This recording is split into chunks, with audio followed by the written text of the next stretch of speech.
Hello and welcome to day 8, where we are doing the 28-day positive thinking challenge.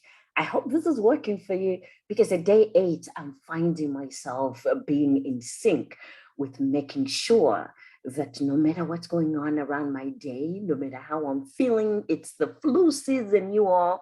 Everybody's getting the sniffles, and I'm starting to get back again. I was, coughing and sneezing again this morning. I'm like, no. And guess what? Help me remembering that I am on a 28-day positive thinking challenge with all of you. So I hope that you're well, and I hope that this also is helping you to turn back around and make your day a positive one. Day 8. What I wanted to for day 8 is to ask you to write down 3 top reasons that stop you from having a positive mindset. 3 top things that are going on in your life that stop you from having a positive thinking mindset or even just being positive. And then I want you to write down how you are going to reframe each of them. Are you in chronic pain? If so, how does that currently affect your mindset?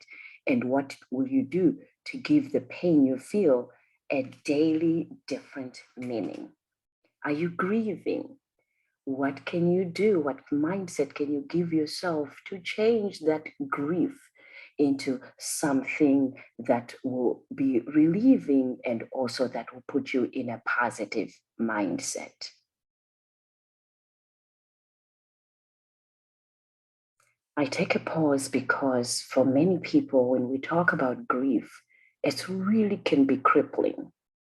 And what happens is if we don't get to talk about grief and deal with the grief, it becomes what we call clinical or complicated grief. And at that time now, it's so deeply ingrained in yourself that yes, it is difficult to even turn around your mood and make it a positive mood or positive day because of the deeply ingrained grief that you might be experiencing.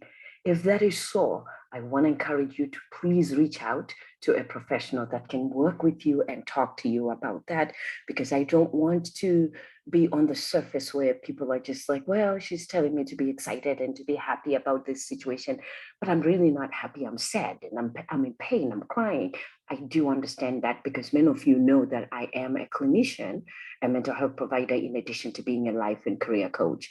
So I do understand that. And I want to encourage you that if you're not in that position, then yes, please do get some help and get to talk to somebody about what is going on. And if it's possible, I want to encourage you to reframe your grief, to rewrite how you're going to deal with it on a day-to-day basis when it comes to you, when it it is affecting you.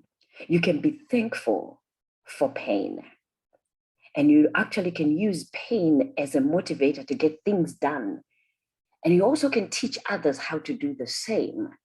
I find that for most of my life, what I have done and committed myself is to learn something so that I can teach it. In fact, learn something so that I can live it and then I can teach it. So many of the things that I teach is because I have lived them, I have experienced them, and I know that they are not easy things for people to learn because I was there also before where it was challenging, it was difficult.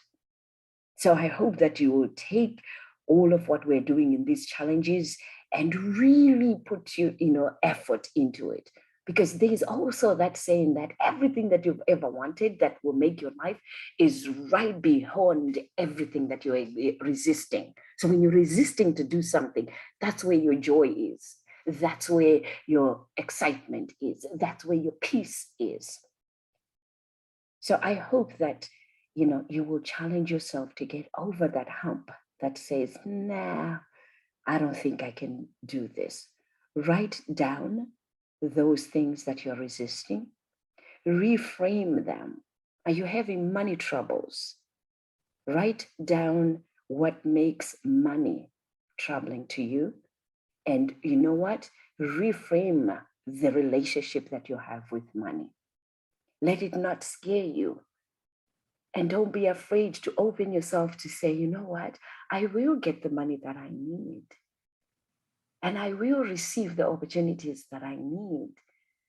The problem is we put a cap, or we prevent ourselves from being open to many sources, many sources that can come and help us relieve some of those problems and situations, that we have. So money could come from anywhere and everywhere. I'm telling you, it doesn't have to just come from your paycheck. It doesn't have to just come from the business, item that you're selling. It comes from everywhere when we become conscious and we become aware of it. But that's a whole training of mindfulness and law of attraction that, we can talk about, or you can look on my website to see when I'm having such workshops, because it's really interesting to learn how to be open to increasing, especially finances. It's a mindset thing to especially embrace wealth. It's a mindset thing. So for today, just write down the top 3 challenges that might stop you from having a positive mindset. Write those top 3 things and then write down how you can change the way that you think about them and the way that you deal with them. Until tomorrow, have fun. Because that's the whole point about us doing this positive thinking challenge. Have fun, embrace the changes, embrace what comes up, write it down, and hopefully this will be life-changing for you as well. I'll see you tomorrow. This is Dr. STEM. Be encouraged.